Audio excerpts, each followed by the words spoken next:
Porque aquelas listas que se encontram em Tito e em Timóteo, se você prestou atenção, Paulo está falando para os cristãos que querem ser presbíteros. Qualquer crente tem que ter aquele mínimo lá. Casado com sua mulher, não dado ao vinho, temperante, apto para ensinar, para os crentes. Aqui Paulo está falando já para um corpo de presbíteros. E aí, o que está no centro de todo o discurso de Paulo é o lugar que a palavra de Deus ocupa no ministério do apóstolo. E Paulo começa dizendo assim, esse texto aí: olha, eu estou livre do sangue de vocês, não poderei ser acusado de coisa alguma, porque nunca deixei de anunciar ou de comunicar-lhes todo o conselho ou todo o plano de Deus. O que Paulo tem em mente, tem no coração quando ele diz isso? Ele tem o livro do profeta Ezequiel, capítulo 3, versículo 18 seguintes, onde Deus diz assim: olha, se eu falar para um ímpio que ele vai morrer, e você não for e não falar a ele, e não pregar, olha, ele vai se perder e o sangue dele vai ficar nas tuas mãos. Caso contrário, se você for e ele te ouvir, né, você ganhou, né, fez a sua missão e ele estará salvo. Paulo está dizendo exatamente isso. Olha, o destino último de suas vidas, o que vai acontecer no final das contas, a salvação, por assim dizer, eu não posso ser culpado de não ter anunciado todo o plano de Deus. E aqui vem 3 características importantes para mim e para você como pastores. Primeiro, Paulo não buscava nem sucesso e nem, digamos assim, números. Paulo buscou fruto e buscou integridade. Quantas vezes, por medo de afastar pessoas, de perder a admiração, ou de provocar qualquer tipo de melindre nos outros, muitas vezes nós somos tentados a passar assim uma espécie de cosmético de religião no evangelho, ou somos capazes de desidratar a mensagem, quem sabe para que ela seja mais suave e mais bem recebida pelas pessoas. Quantas vezes, preocupados com números, nas estatísticas que nos levarão, quem sabe, ao julgamento de certas pessoas, nós negociamos e barganhamos a palavra de Deus, o evangelho, tentando fazer com que as coisas sejam sempre palatáveis, sempre gostosas, sempre boas, para que as pessoas ouçam. Nesse tempo que nós vivemos de um cristianismo psicológico, onde o subjetivo impera, as pessoas estão mais interessadas em sentir-se bem do que conhecer a verdade, muitas vezes nós também temos feito uma pregação pura e simplesmente terapêutica. Aliás, a palavra terapêutica entrou definitivamente no jargão. E é um pecado gravíssimo, porque quando nós não anunciamos todo o conselho de Deus, simplesmente, ao invés de levarmos as pessoas ao arrependimento, nós levamos as pessoas à capitulação da fé. Ou seja, elas conseguem fazer de maneira misteriosa uma síntese entre uma vida no mundo e uma vida no Senhor. Quando nós desidratamos o evangelho, ao invés de provocar nas pessoas, né, o senso das coisas de Deus, que transforma, que arranca do lugar de segurança, da zona de conforto, nós produzimos nas pessoas, digamos assim, um evangelho banho-maria. Evidentemente, nenhum de nós recebemos carta branca para ofender as pessoas gratuitamente, mas todos nós recebemos o mandato de ofender graciosamente o homem velho, de esmurrar o ego, de deflagrar golpes poderosos em toda fortaleza espiritual e intelectual que se levanta contra o evangelho. Na verdade, quando o texto que diz assim, e as portas do inferno não prevalecerão contra ela, dá a impressão que, assim, que a igreja está colocada nas cordas, está sendo golpeada, e o nosso inimigo vai perder a luta de tanto bater em nós, vai se cansar. Acho que aqui só o Nisvaldo talvez tenha idade para isso, os outros conheçam só por história. Mas lá nos anos 70, houve a assim chamada luta do século entre George Foreman e o Muhammad Ali. O George Foreman bateu no Muhammad Ali quase todos os rounds. e ele se cansou de bater e o Muhammad Ali não caiu. Quase perto do último assalto, num golpe desferido pelo Muhammad Ali, já cansado, o Foreman caiu e perdeu a luta. Mas essa parábola não é boa para a igreja. Isso não acontece conosco. As portas do inferno não prevalecem porque a igreja é atrevida, ela é audaciosa. A igreja nunca pode ser politicamente correta. A pregação não pode ser politicamente correta. A pregação não pode ser condicionada pelo espírito de época. A pregação permanece sempre atrelada de maneira íntegra e integral em apresentar todo o conselho de Deus para que o sangue dos pecadores não convertidos não recaiam sobre nós. Já no quarto ano, vocês já têm uma história de prática de pregação, de liderança, mas daqui a pouco vocês vão assumir de maneira docente e efetivamente o pastorado de uma igreja. Cuidado para não sacrificar no altar do sucesso pessoal a integridade e a fidelidade devido a Deus. Cuidado para não se encantar com a numerolatria, que diz tudo, mas não fala nada, e não buscar aquilo que é o fim de toda a pregação, o fruto espiritual que de fato nos convence de que Deus em Cristo está salvando pecadores mediante a pregação do Evangelho. Que Deus tenha piedade de nós, irmãos, e não nos permita ser barganhadores, mercadores e, ao mesmo tempo, pregadores narcisistas. Estamos preocupados com a nossa relevância e a nossa performance, mais do que permitir que todo o conselho de Deus opere no mundo, chamando pecadores da morte para a vida. Deus nos abençoe, irmãos. Robson Ferreira vai orar por nós agora. Pai, nós te agradecemos, ó Deus, pela tua palavra. Rogamos as tuas bênçãos, ó Deus, nessa aula e nesse momento também, ó Deus, de aprendizado. Que o Senhor nos abençoe. Que o Senhor nos abençoe também no sentido disso que ouvimos agora, ó Pai. Que o Senhor nos abençoe a fim de que venhamos a nos colocar no ministério de forma sempre cumprindo o teu propósito, sempre buscando, ó Deus, exercer de forma a corresponder, ó Deus, aquilo que aprendemos e que temos, ó Deus, aprendido na tua palavra, e que assim também, ó Deus, sejamos instrumento nas tuas mãos, ó Pai. Que o Senhor abençoe, ó Deus, o trabalho que será apresentado aqui, que sejamos edificados pelo Senhor, em nome de Cristo Jesus. Amém. Amém. Vamos lá com os nossos irmãos batistas, aprender um pouco mais sobre eles. Beleza. Cadê o Átila aí para colocar para nós? Boa, o Átila. Então, hoje a gente vai falar sobre os batistas e metodistas, né? E eu vou começar aqui com o movimento batista e falar um pouco sobre história, governo, né? A gente vai dar uma pincelada aí nas formas de governo e destacar algumas características doutrinárias da Igreja Batista. O professor falou semana passada, chegou a mencionar isso, que o movimento batista ele é muito confuso, né? E, de fato, quando você começa a estudar o movimento batista no mundo, e até no Brasil mesmo, você vê muitas discussões em relação a origens e a outras questões. Então, é um movimento muito diversificado. Em relação à origem no mundo desse movimento, a gente tem três correntes principais, né? Três posicionamentos principais, né? Então, quando começou esse movimento, quem fundou esse movimento, a primeira corrente de teoria nesse sentido é conhecida como sucessionismo batista, e eles têm em João Batista sua figura fundante, digamos assim, aquele que fundou o movimento, né? E é interessante que dentro dessa linha histórica, desse posicionamento histórico, eles colocam alguns grupos dissidentes da história da igreja como aqueles que expressaram a fé batista. Eles colocam aí os paulicianos, os albigenses, os montanistas, os valdenses, etc., né?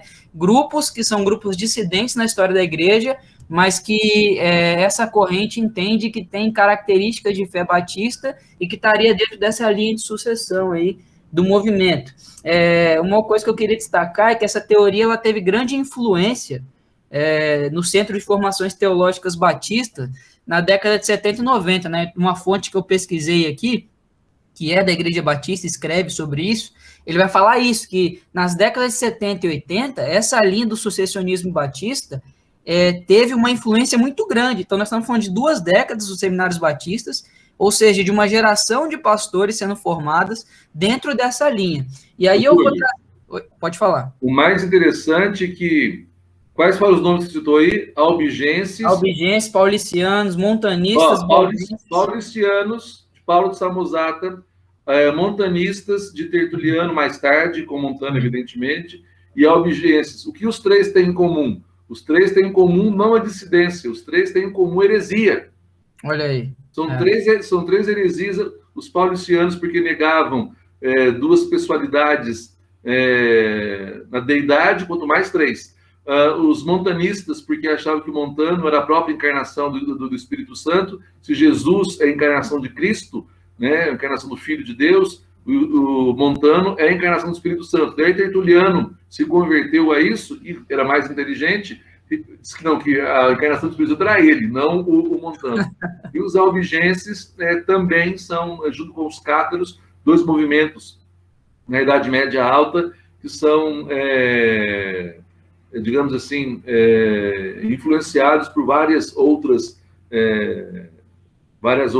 heresias misturadas, bem bricolagem. É interessante notar que eles se dizem herdeiros dos hereges, ao invés de ser herdeiros da Igreja de Jesus Cristo, né? Isso é muito interessante mesmo, né? E o próprio Wilson Porte Jr., que escreve sobre essa questão, eles vão falar que essa corrente eles se consideram mesmo dentro dessa sucessão aí. Então, é bem complicado. E, gente, essa teoria teve grande influência nas décadas de 70 e 80. Isso eu achei muito, assim, impactante, porque uma geração de pastores foi formada com essa teoria, e essa teoria teve influência na Igreja Batista. Eu vou trazer aqui uma citação de um folheto de circulação nacional, um folheto intitulado De Onde Vêm os Batistas, ou Quem São os Batistas, na verdade. O título do folheto é Quem São os Batistas, e um dos tópicos é De Onde Vêm os Batistas?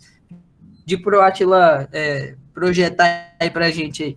Diz assim, ó, olha o que esse folheto diz. O autor, ele constrói um argumento aí de 8 passos, né, uma lógica de 8 passos, para mostrar que a Igreja de Cristo é a Igreja Batista. Nem a gente que colocou os batistas no mundo, nem tampouco constituíram-se ou organizaram-se a si mesmos. Na sua origem, os batistas são de Deus, como se pode verificar pelos seguintes textos e fatos, né? Então, ele vai citar Isaías, profecias relacionadas a João Batista, né? E textos relacionados a João Batista. Aí, os 8 passos são, primeiro, o primeiro pregador batista veio de Deus, João 1, 6, 7, ou seja, João Batista, né? Segundo passo, Jesus foi batizado por um pregador batista, Mateus 3, 13 a 17. Terceiro passo, um pregador batista batizou os fundadores da igreja do Novo Testamento. Então, nós estamos falando que João Batista batizando Jesus e tudo mais.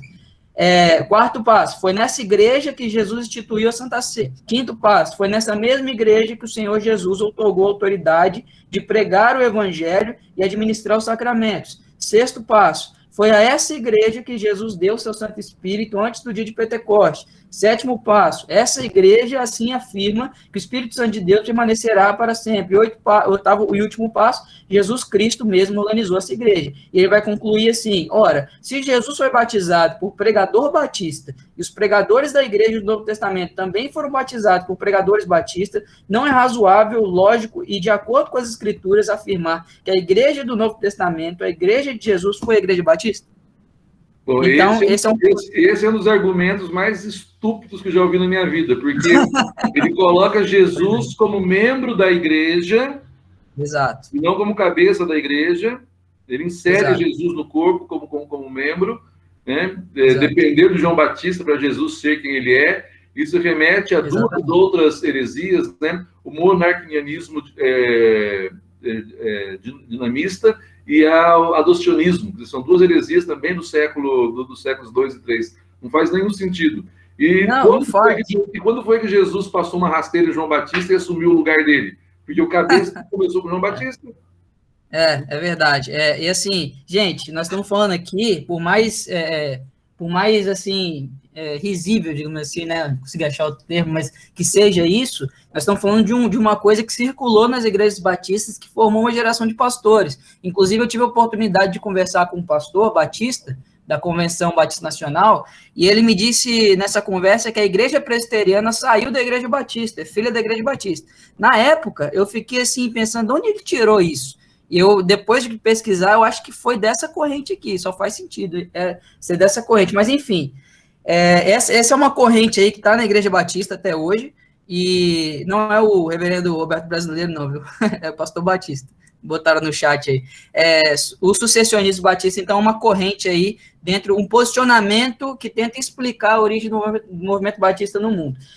A segunda corrente, ela liga a origem do movimento ao movimento anabatista do século XVI, né? Aquele movimento ali a ala mais radical da reforma protestante que a gente já estudou, né? Os que advogam essa tese, eles vão afirmar que os batistas e os anabatistas, eles possuem afinidades teológicas básicas, né? Por exemplo, a questão do batismo após a profissão de fé, né? Que até a questão antipedobatista, né, dos anabatistas naquela época, a separação, a ideia da anabatista de separação entre igreja e Estado, que é bem radical mesmo, a ideia de liberdade religiosa, enfim, esse grupo vai olhar para os anabatistas e vai entender, olha, esse grupo aqui é um grupo batista, nosso grupo encontra a sua formação, nossa igreja, nosso movimento, encontra a sua formação nesse movimento. Eles entendem que há um parentesco espiritual entre os batistas e os anabatistas, e vão principalmente focar na questão do antipedobatismo, né, da crítica dos anabatistas em relação ao pedobatismo. Inclusive, o próprio anabatistas, né, da ideia de batizar novamente, né, como a gente já sabe, que é a ideia do batismo após a profissão de fé. E aí vai ter autores defendendo, um autor chamado Bullhogs vai defender que os anabatistas, depois de um tempo, começaram a ser chamados de batistas, né? Então, tirou-se esse prefixo aná, e aí colocou ali, deixou só os batistas. Então, eles vão entender que o movimento batista encontra a sua origem no movimento anabatista. Essa é a segunda corrente. A terceira corrente, que é o que tem mais respaldo histórico, digamos assim, ela vai encontrar sua origem no movimento puritano separatista inglês do século XVII. Vocês lembram lá da história da igreja, né?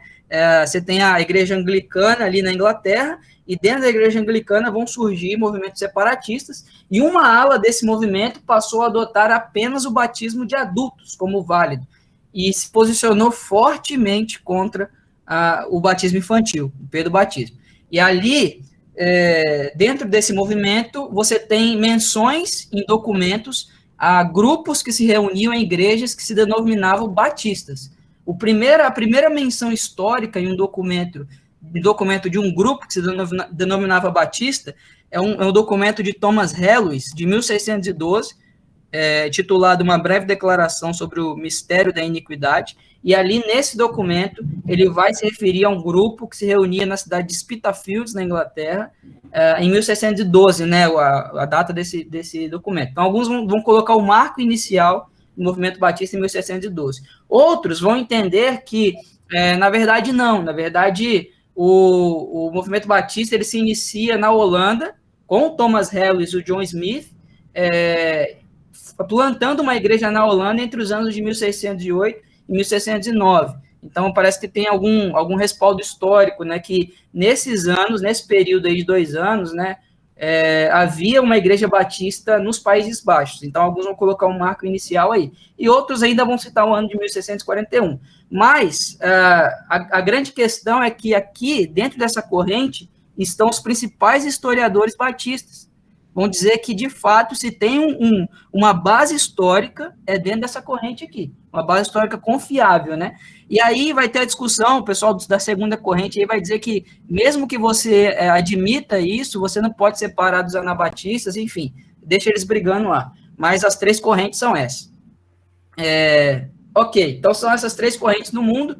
E no Brasil, como é que aconteceu, como é que a Igreja Batista chegou no Brasil, né? A gente vai ver ali, da Inglaterra, em 1639, a Igreja Batista vai para os Estados Unidos, e aí nos Estados Unidos ela se desenvolve, e aí a Convenção Batista do Sul dos Estados Unidos vai começar um trabalho missionário no Brasil na segunda metade do século XIX, né? E ali você vai ter dois posicionamentos. Pode clicar aí no próximo aí, Átila, para aparecer esses dois. Esses dois são as duas correntes, os dois posicionamentos de como que a Igreja Batista surgiu no Brasil.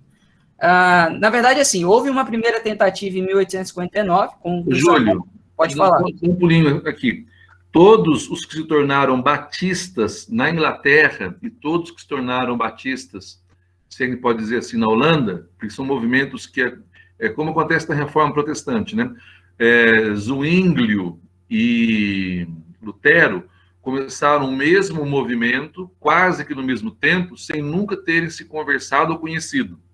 Essa é uma disposição interessante. Na Igreja Batista, acontece mais ou menos o mesmo fenômeno, tanto na Holanda quanto na Inglaterra. E uma das coisas mais interessantes de notar é que o contrário que é verdadeiro.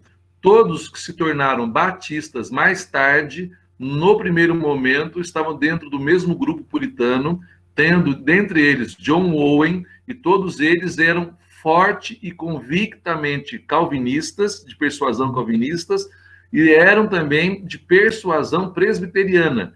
Com o passar do tempo, é que essa persuasão presbiteriana vai se dissolvendo. No primeiro momento, o problema não é o pé do batismo, ele se torna depois uma compreensão da aliança, né, sobretudo com um teólogo chamado Benjamin Kish, não sei se vocês vão falar sobre ele, né? Não.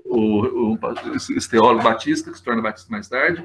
O próprio John Owen, embora fosse o pé do batista a vida toda, e fosse um pastor congregacional, ele tinha persuasão também calvinista, mas a teologia da aliança dele é a teologia que vai respaldar depois a confissão batista. Se você pegar a Confissão de Fé Batista de 1689, ela é exatamente a Confissão de Fé de Westminster. Só muda na questão das alianças, dos sacramentos, do batismo, e tem um outro ponto lá. Caso contrário, ela é ipsis literis, uma coisa da outra, sem tirar nem pôr, né, essa confissão. No Brasil está muito em moda muitas igrejas dessas esposarem a confissão de 1600 e a abobrinha. Já na América do Norte, eles respeitam essa posição, mas eles caminham para um outro caminho que é pós-aliancista ainda, ou médio-aliancista. Agora esqueci a expressão que eles dão lá. É a segunda confissão de fé de Londres, que eles falam que a proximidade com a confissão de fé de Westminster é muito, muito grande mesmo. Realmente tem isso. Mas assim, eu vou até passar por essa questão da confessionalidade rapidinho lá na frente, e aí eu volto nesse ponto aí também. Mas a questão aqui, em relação assim, a Igreja Batista, ela vai para os Estados Unidos, né, ela se desenvolve e vem para o Brasil na segunda metade do século XIX.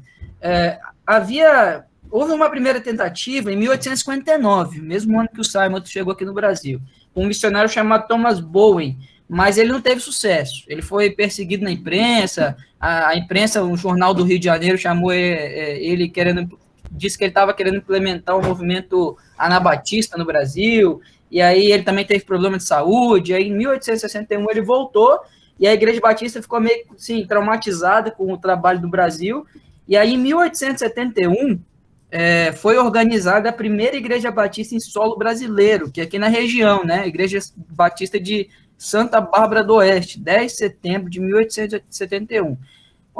Por que há essa discussão se essa igreja foi formada primeiro? O que acontece é que essa igreja, gente, foi formada por missionários, imigrantes norte-americanos, para imigrantes norte-americanos. Era uma igreja de imigrantes, não era uma igreja com uma preocupação em alcançar os brasileiros. Era uma igreja para os imigrantes congregarem ali, então era tudo em inglês, enfim, tudo mais. Mas é a primeira igreja batista formada em solo brasileiro.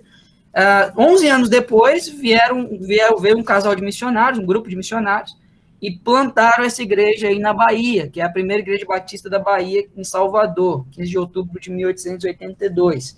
Essa igreja foi plantada já com uma ideia de alcançar os brasileiros, por isso que alguns vão dizer, ainda que a igreja de Santa Bárbara seja a primeira igreja em solo brasileiro, a primeira igreja do Brasil é essa da Bahia, que foi formada com essa ideia de alcançar os brasileiros.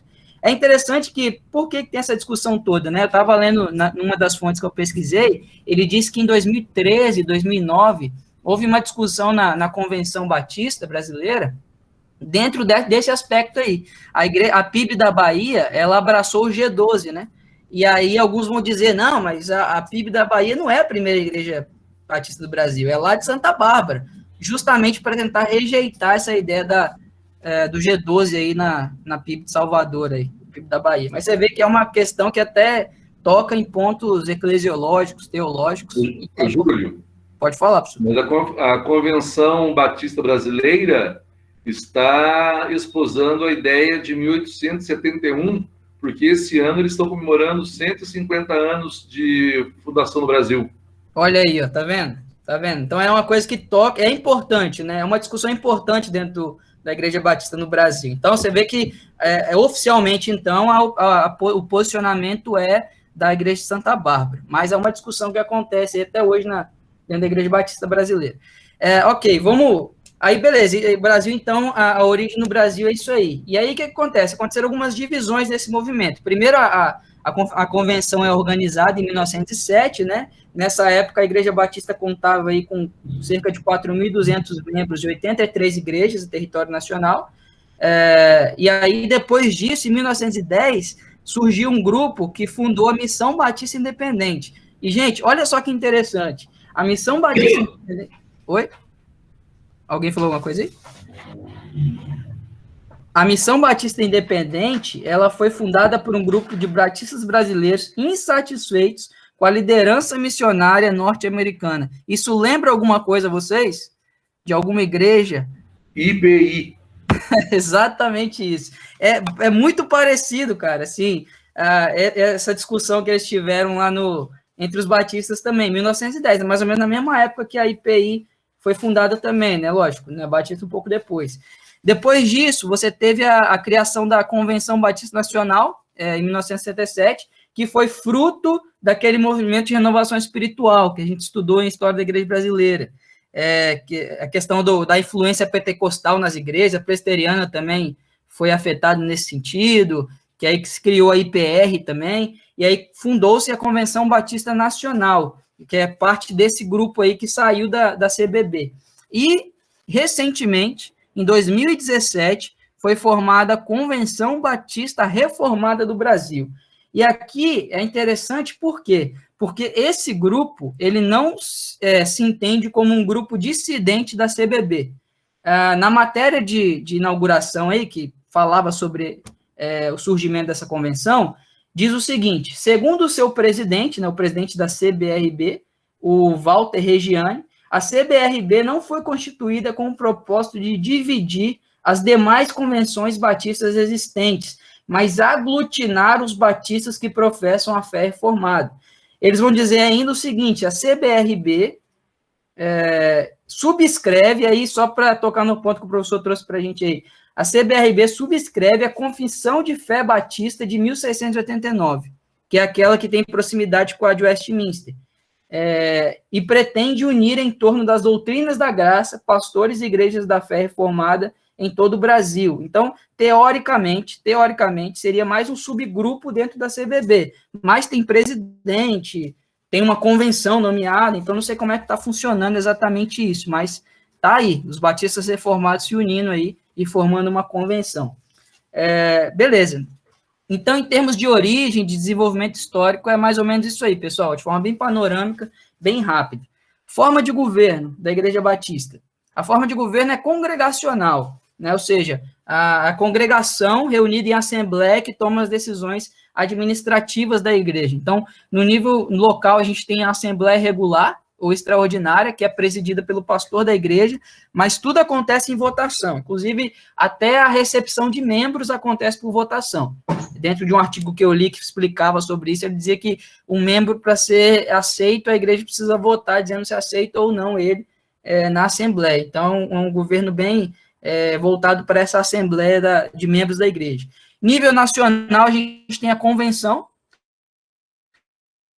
que, na verdade, o que acontece? Aqui, as igrejas locais, elas têm uma autonomia, uma certa liberdade, de governo, de segmento, enfim, mas eles precisam estar ligados à convenção. Se elas estão ligadas à convenção, existem critérios que elas precisam ter também ou subscrever para poder fazer parte, né? Um desses critérios é aceitar como fiel a declaração de fé da Convenção Batista Brasileira, né? Nós precisamos subscrever a confissão de fé deles aqui no Brasil também. Enfim, mas a forma de governo é mais ou menos essa daí, em nível local e nível nacional. Júlio, na verdade é o seguinte, a convenção não exerce absolutamente nenhuma ingerência sobre uma igreja batista local. Ela não tem certa autonomia, ela tem pleníssima autonomia. A única coisa que a convenção pode fazer é expulsar ou não a igreja da convenção ou receber uma igreja da convenção.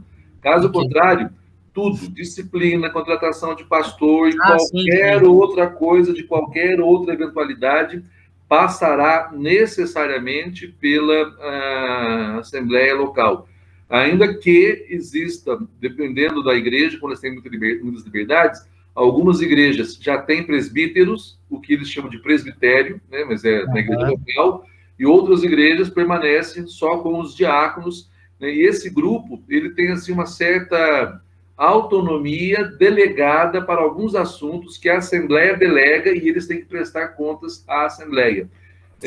Tudo é feito no voto, no tapa e na oração. Essa nessa ordem, no voto, no tapa e na oração, não mais, não menos. Exato. Então, assim, isso. A questão da autonomia realmente é muito importante, né? A Assembleia Regular Extraordinária é onde tem o poder mesmo da igreja ali. Mas, assim, a própria convenção ela tem um regimento interno, né? Você precisa subscrever algumas coisas para você fazer parte da convenção, mas é mais para uma ideia de organizar, assim, de juntar essas igrejas mesmo, que a convenção tem. Hoje tem mais igrejas batistas, se denominando batistas, fora das convenções, do que dentro da convenção, em proporção. Só em São Paulo eu conheço umas 4 ou 5 grandes igrejas batistas, boas igrejas batistas, né, que, conquanto os pastores estejam ligados à ordem dos pastores batistas do estado de São Paulo, mas a igreja mesmo não faz parte da igreja da Convenção Batista, e é uma igreja batista. Igreja Batista, Igreja Assembleia de Deus, Igreja não sei o quê, tudo nome fantasia, né? Sabe o que acontece lá? Porque também quem que vai querer chamar presbiteriano, né? Até um nome difícil de falar. É verdade. Mas, assim, é isso. Forma de governo é basicamente isso, né? É congregacional, né? Pode ser definido como congregacional. Beleza. As características doutrinárias, para a gente fechar aqui. Então, a gente tem aqui uma divisão muito básica no movimento batista desde o seu início. Há uma divisão teológica dentro do movimento batista desde os seus primórdios, que é uma divisão entre 2 grupos, né? Um deles chamado de batistas gerais, que são os arminianos, digamos assim, e os batistas particulares, que são os calvinistas. Essa divisão, gente, ela tem como ponto a questão soteriológica e, mais especificamente, o ponto de foco mesmo, né, da divisão. A questão da expiação, da extensão da expiação de Cristo, né? Os arminianos, os batistas gerais, eles defendem que o sacrifício de Cristo foi geral, né, para todas as pessoas, enquanto que os calvinistas ou batistas particulares entendiam que este sacrifício ocorreu somente para os eleitos, né? A questão da expiação aí. Inclusive, naquela CBRB, né, a Convenção Reformada, eles lá no texto está dizendo assim, a gente quer reunir os batistas particulares, ou seja, quando vocês ouvirem essa expressão, entendam que são os calvinistas aí dentro da Igreja Batista. Mas desde sempre existe esse debate na Igreja Batista, esses posicionamentos diferentes, dentro desse mesmo movimento. E aí, isso se expressa um pouco nas confissões de fé que eles produziram, né? A primeira confissão de fé batista no mundo foi feita na Holanda, em 1609, e ela é de orientação arminiana, ela tem 20 artigos, ela defende de forma veemente o arminianismo e ataca o calvinismo. Queria chamar a atenção nesse ponto aqui, para o fato de que essa época e esse lugar aqui é onde está acontecendo aquele debate intenso entre os remonstrantes e os calvinistas, que gerou o Sínodo de Dort ali na segunda década do século XVII, né? Então, a confissão de fé batista, nesse momento, se posiciona ao lado do arminianismo, né? Primeira confissão de fé batista no mundo, arminiana. Primeira confissão de fé formal ela acontece ali em Londres, em 1654, é conhecida como London Confession, e a expressão histórica dessa confissão aqui, gente, é que essa confissão foi a primeira confissão batista a regulamentar o batismo por imersão como a única forma legítima de batismo.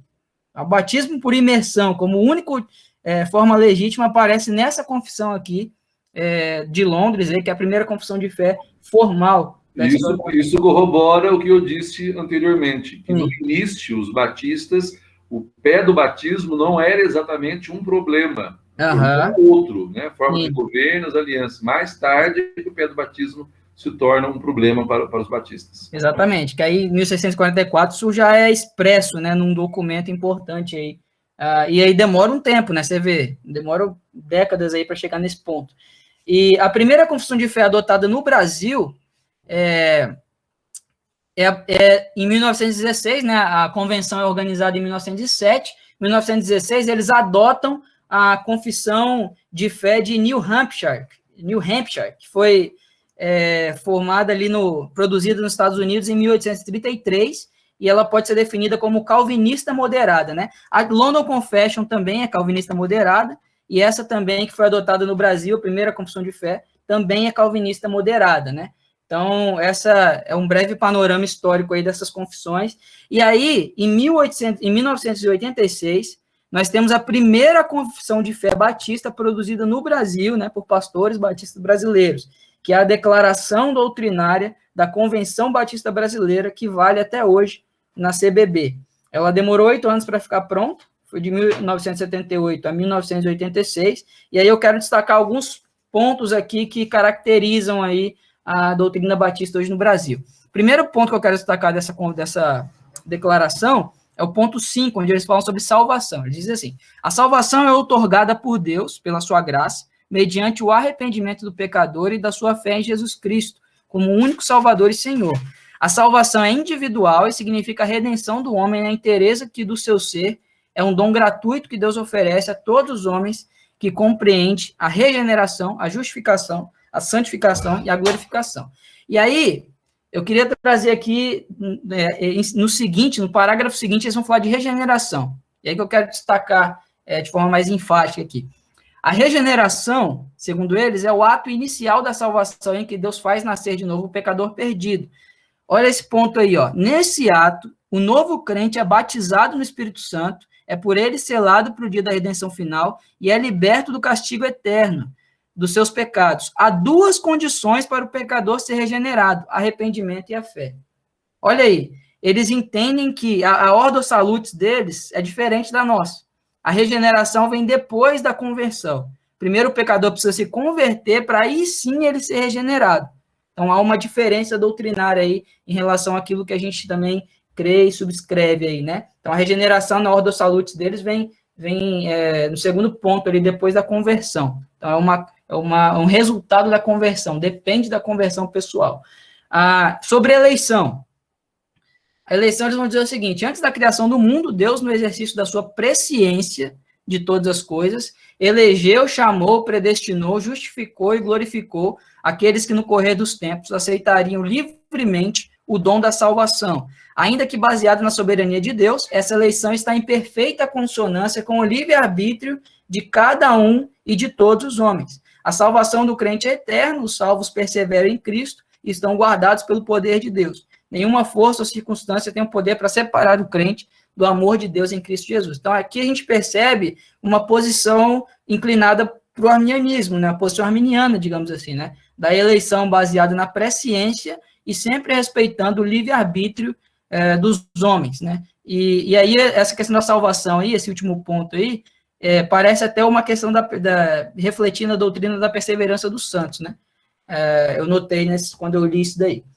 Mas uma posição arminiana, de qualquer forma, dentro dessa confissão de fé batista. E por último aí, o batismo, que é uma característica forte dos batistas, né? Eles dizem: o batismo consiste na imersão do crente em água. Então, eles já estão advogando a imersão como única prática. Após sua pública profissão de fé, ou seja, Pedro batismo está errado, após sua pública profissão de fé em Jesus Cristo como Salvador único, suficiente e pessoal. simboliza a morte e sepultamento do velho homem, ressurreição para uma nova vida, identificação com a morte, sepultamento e ressurreição do Senhor Jesus Cristo, e também prenúncio da ressurreição dos redimidos. O batismo, que é a condição para ser membro da igreja, deve ser ministrado sob a invocação do nome do Pai, do Filho e do Espírito Santo. Então, aqui a gente pode ver a questão anti-Pedro Batista e a questão do batismo significando, basicamente, simbolizando a conversão, né, e não tendo nenhuma relação com a aliança dentro desse posicionamento. Então, é isso, gente. Concluindo, depois de tudo isso, a Igreja Batista ela é uma seita ou ela é uma denominação? Então, trazendo os critérios aí que o grupo de semana passada trouxe para a gente, que nos ajudam também, aquelas 5 perguntas, né? Qual é a fonte de autoridade deles? Então, eles se posicionam dizendo que são simplesmente as escrituras sagradas, embora eles tenham uma crítica com relação a confissões e credos, mas desde o seu início eles estão formulando confissões, segundo eles, pela força da necessidade e das circunstâncias. Mas é uma contradição aí dentro desse movimento. Mas, segundo eles, a fonte de autoridade mesmo, e de fato, né, eles lutam bastante por isso, é simplesmente, tão somente as escrituras sagradas. Segundo lugar, qual é o lugar de Jesus Cristo na Igreja Batista? Segundo eles, o Senhor da Igreja. Jesus é o Senhor da Igreja. Como funciona a salvação? Pela graça de Deus, mas respeitando o livre-arbítrio do homem. Esse grupo é exclusivista? Não absolutamente. Tirando a parte que eles defendem em relação ao batismo, eles aceitam outras igrejas que têm ali, ministram o batismo por imersão e não ministram o pedobatismo. Então, eles admitem esses outros grupos também. Embora a relação dos batistas com os presbiterianos seja sempre complexa, né? Mas eu não vou entrar nisso aqui, não. E o quinto, para fechar, eles consideram-se o grupo fiel que recebeu uma revelação especial, diferente, né, da Bíblia? Não se considera. Então, pensando nisso, a Igreja Batista é mais propriamente entendida como uma denominação e não como uma seita, né? Então, é isso, pessoal, que eu queria trazer aqui em relação à Igreja Batista. Esse ano, nesses últimos 3 anos, eu recebi a comunhão da igreja aqui, 52 egressos da Igreja Batista. Um pouco mais até, eu acho. Passou de umas 50 e tantos, né? Aí, antes de um deles se tornar membro aqui da igreja, só que eu exijo que eles façam classe de catecúmenos e exijo que eles façam pura profissão de fé para tornar-se membros, né?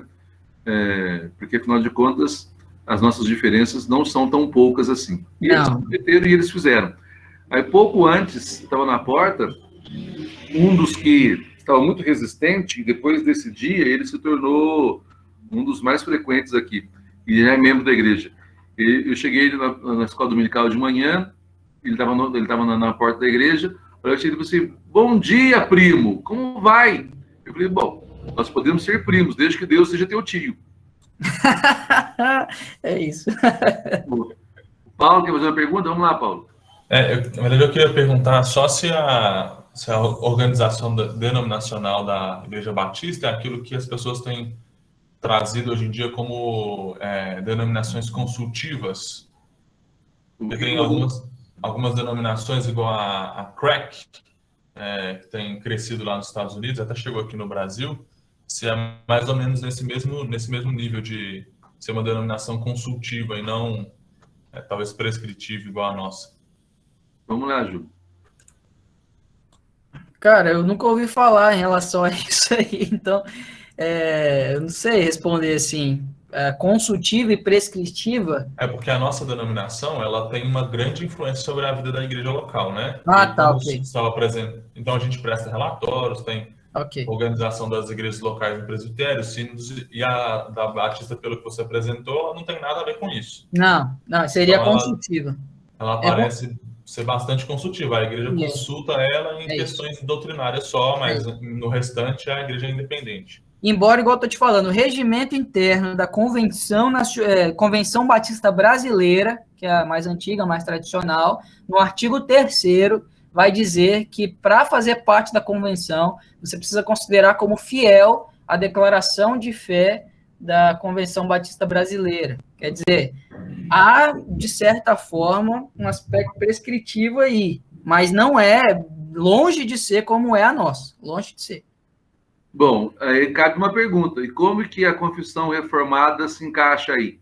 Porque os 3 artigos que você leu são contrários ao que ensina a fé reformada. Ah, sim. Você diz em relação à proximidade. A declaração de fé, porque é muito próximo do arminianismo e esse grupo está muito mais perto de um calvinismo mais estrito, né? Sim, sim. No caso, por exemplo, da Convenção Batista Reformada, de fato, eles não adotam a declaração que eu li aqui, que eu destaquei para vocês, que é oficial da CBB. Eles adotam a confissão que é próxima da CFW. E como que eles continuam pertencendo à CBB se eles não subscrevem aquela... Pois é. Não, eu achei muito estranho, e por isso que eu queria trazer, eu trouxe os trechos lá, eu citei os trechos justamente para mostrar como é estranho, porque eles têm presidente, eles adotam outra confissão, mas eles não se consideram um grupo dissidente. Eu não sei que lógica é essa que eles trouxeram aí. A igreja Batista... Pode falar, Paulo, desculpe. Não, eles não se consideram, mas eles são. Acaba que é, né? A igreja presbiteriana... A igreja Batista Central aí de Campinas, hoje é uma igreja de forte persuasão calvinista. Pois é, né? Tá acontecendo na Igreja Batista, né? O Paulo Silas, não é? Esqueci o nome do pastor, né? Sei que é Silas alguma coisa. Silas Campos. Não Silas de Campos, né? O pessoal da Fiel, né? Tem esse movimento muito forte, reformado mesmo, mas a confissão de fé deles, que é a declaração que eu destaquei aqui, é de orientação arminiana. Acho que ficou claro pelos trechos que eu trouxe. Silas Luiz não, Lu. Silas Luiz. Bom, vamos derrubar então a transmissão para começar o metodismo. Metodismo.